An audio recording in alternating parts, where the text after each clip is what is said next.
Hello friends, કેમ છો? તમારું સ્વાગત છે મારી યુટ્યુબ ચેનલમાં.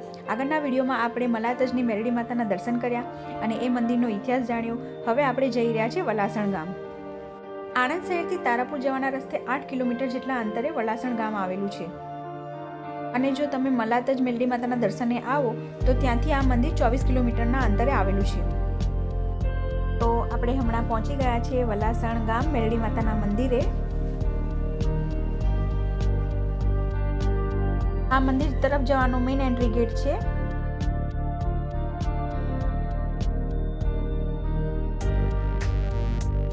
આપણે અહીંયાથી અંદર આવ્યા છે. હમણાં બપોર છે એટલે દુકાન થોડી ઓછી ખુલેલી છે. રવિવાર અને મંગળવાર અહીંયા ઘણી ભીડ હોય છે, મેળા જેવું હોય છે. જાપો તમારે માતાજીને ચડાવવા માટે મળી રહેશે. અહીંયા ચોખ્ખા ઘીની સુખડી અને પેંડા પણ મળી જશે પ્રસાદમાં. આ છે મંદિરે જવાનો મેઇન એન્ટ્રી ગેટ, મેરડી માતાજી મંદિર વલાસણ. ને આ સામે તમે જોઈ રહ્યા છો મેરડી માતાનું મંદિર છે. તો ચાલો હવે આપણે અંદર જઈશું અને મેરડી માતાજીના દર્શન કરીશું. આ અહીંયાનું પાર્કિંગ એરિયા છે. અહીંયા ગાડી પાર્ક કરી દીધી છે. ઘણું મોટું પાર્કિંગ એરિયા છે, તમે જોઈ રહ્યા હશો.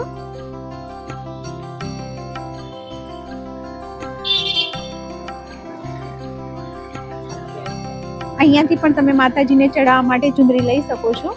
અહીંયા તમે પૂજા પો માતાજીને ચડાવવા માટે અહીંયાથી પણ લઈ શકો છો. તો ચાલો પહેલા આપણે માતાજીને ચડાવવા માટે ચુંદડીને લઈ લઈએ.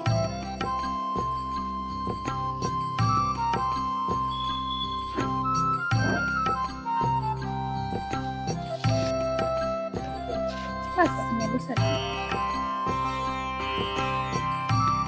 આપણે અહીંયાથી માતાજીને ચડાવવા માટેની ચુંદડી લઈ લીધી છે. આ માટે લઈ લીધું. તો ચલો હવે માતાજીને ચડાવીશું આપણે.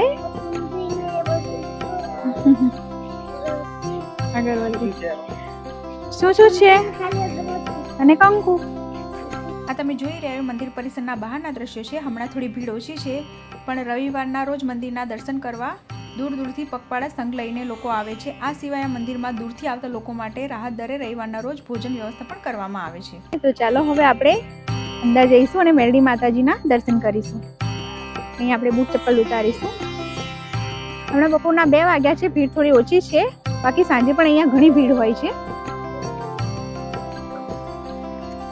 તો ફ્રેન્ડ્સ, આ મંદિરના ઇતિહાસની વાત કરીએ તો આજથી 250 વર્ષ પહેલા વલાસણ ગામના વૃદ્ધ વડીલો પાસેથી સાંભળેલા તથા લોકવાયકા મુજબ ઘણા વર્ષો પહેલા વણઝાર સમાજ સમૂહમાં ફરતા ફરતા વલાસણ ગામની સીમમાં આવેલા હતા.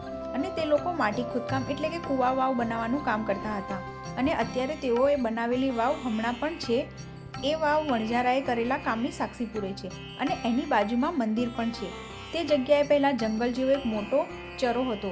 ત્યાં સિંદુરિયા કેરડાનું મોટું ઝાડ હતું, જે હાલમાં આ સ્થાન કેરડાનું વૃક્ષ તરીકે ઓળખાય છે. અને એ ઝાડની નીચે એ લોકો રાતવાસો કરતા હતા અને રાત્રે માતાજીની ભક્તિ આરાધના કરતા હતા અને માતાજીના ચરણ પાદુકાની પૂજાપાઠ કરતા હતા. પહેલા આપણે માતાજીના દર્શન કરી લઈએ, માતાજીને ચુંદડી ચડાવી લઈએ અને પછી તમને બાકીનો ઇતિહાસ જણાવું.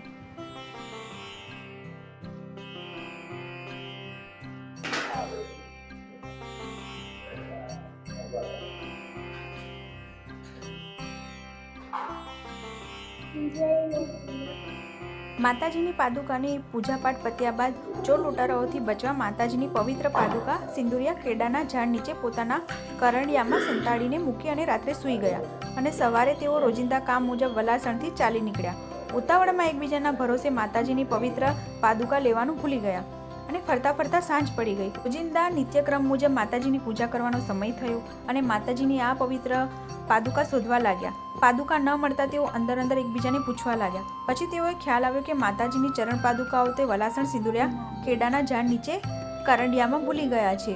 અને તે લેવા વલાસણ ગામે પાછા આવ્યા. અને જ્યાં પાદુકાએ મૂકેલી હતી ત્યાં લેવા જાય છે, પણ ત્યાં તો માતાજી સાક્ષાત પ્રગટ થયા અને પોતાની પવિત્ર વાણી ઉચ્ચારતા બોલ્યા, જે હું ભગવતી શ્રી મેરડી સિંદુરિયા કેરડાની મેરડી તરીકે પૂજાઈશ. અને આજથી આ સ્થાન મને ખૂબ ગમી ગયું છે અને હવેથી હું અહીંયા રહીને લોકોના દુઃખ દૂર કરીશ અને મનોકામના પૂર્ણ કરીશ. આ સાંભળી વણઝાર સમાજ માતાજીની માફી માંગે છે અને કાલાવાલા કરે છે, ખૂબ આજીજી કરે છે, પરંતુ માતાજીને આશીર્વાદ આપતા કહ્યું, આમાં તમારો કોઈ દોષ નથી ને જે થયું છે તે મારી મરજી અને શક્તિથી થયું છે અને અહીંયા મોટું ધામ થશે અને હજારો લાખો શ્રદ્ધાળુઓ દર્શન કરવા આવશે. મેરડી માતાજીની આ વાણી સાંભળી વણઝાર સમાજ વલોપાત કરતા પાછો જાય છે. આ ચમત્કારના સમાચાર વાયુવેગે વલાસણ ગામમાં પ્રસરી જાય છે. માતાજીને સૌ લોકો હર્ષભેર વધાવી લે છે અને ત્યારથી સૌ ભગવતી શ્રી મેરડી માતાજીની ભક્તિભાવથી પૂજા અર્ચના કરવા લાગે છે અને આજે પણ આ પરંપરા ચાલુ છે અને શ્રી સિંદુરિયા કેડાવાડી મેરડી માતાજી દરેકની મનોકામના પૂર્ણ કરે છે. ફ્રેન્ડ્સ, આપણે મેરડી માતાના દર્શન કરીને બહાર આવ્યા છીએ અને મંદિરના ઇતિહાસ વિશે પણ જાણ્યું. હવે આપણે મેરડી માતાનું પ્રાગટ્ય સ્થાન જોઈશું અને તેના પણ દર્શન કરીશું.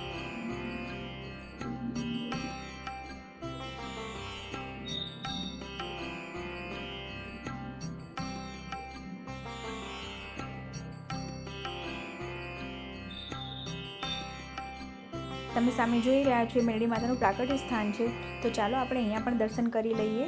સિંદુરિયા કેરડાનું ઝાડ છે અને નીચે માતાજીની ચરણ પાદુકા પણ છે. આપણે મંદિરની પાછળ ઉપરથી દર્શન કરી રહ્યા છીએ, પછી હું તમને નીચેથી પણ દર્શન કરાવું.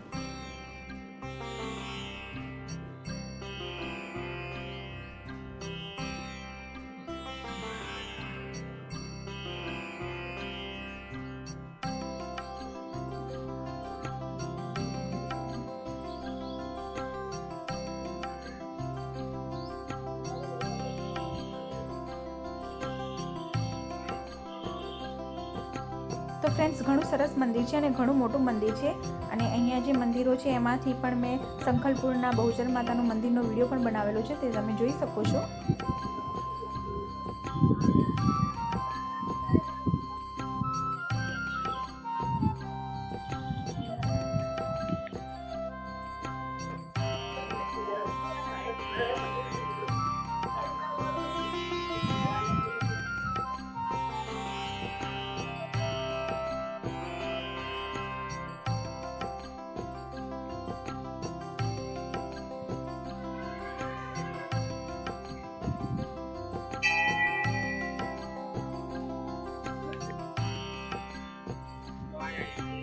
અહીંયા તમારે નીચે નારિયેળ વધેરવાનું રહેશે.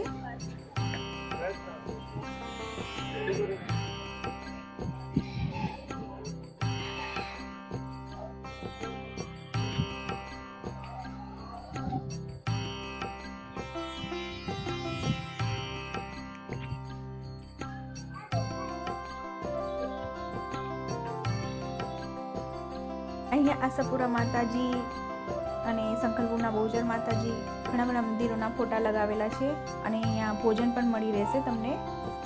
અને આ સામે જોઈ રહ્યો છે મેરડી માતાજી પ્રાગટ્ય સ્થાન છે, તો ચાલો આપણે દર્શન કરી લઈએ ત્યાં પણ.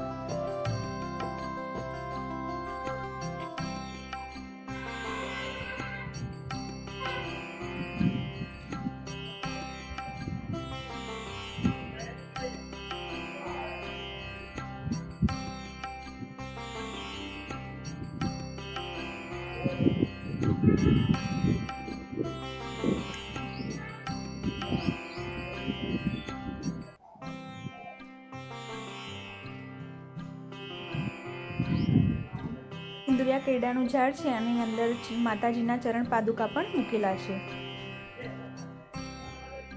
આથી વલાસણ ગામના મેરડી માતાને સિંદુરિયા કેરડાવાડીમાં મેરડી તરીકે પણ ઓળખવામાં આવે છે.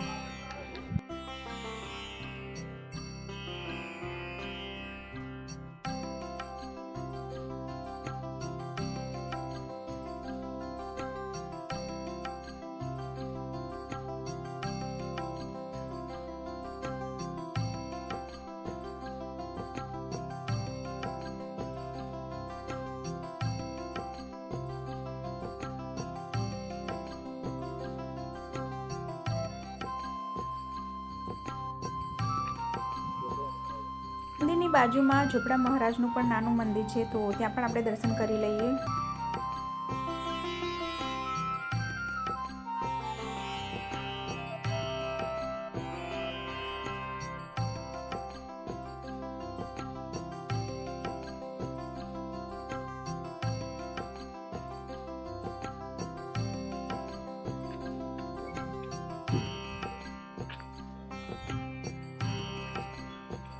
પણ તમે નારિયેલ વધેરી શકો છો।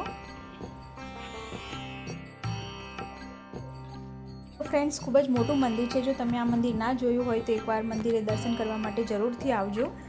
અને અમે દર્શન કરીને હવે બહાર આવી ગયા છીએ અને અહીંયા રમકડાની દુકાન જોઈ એટલે મારા છોકરાને રમકડા લેવાની ઈચ્છા થઈ છે, તો એને પહેલાં રમકડા લઈ આવીએ।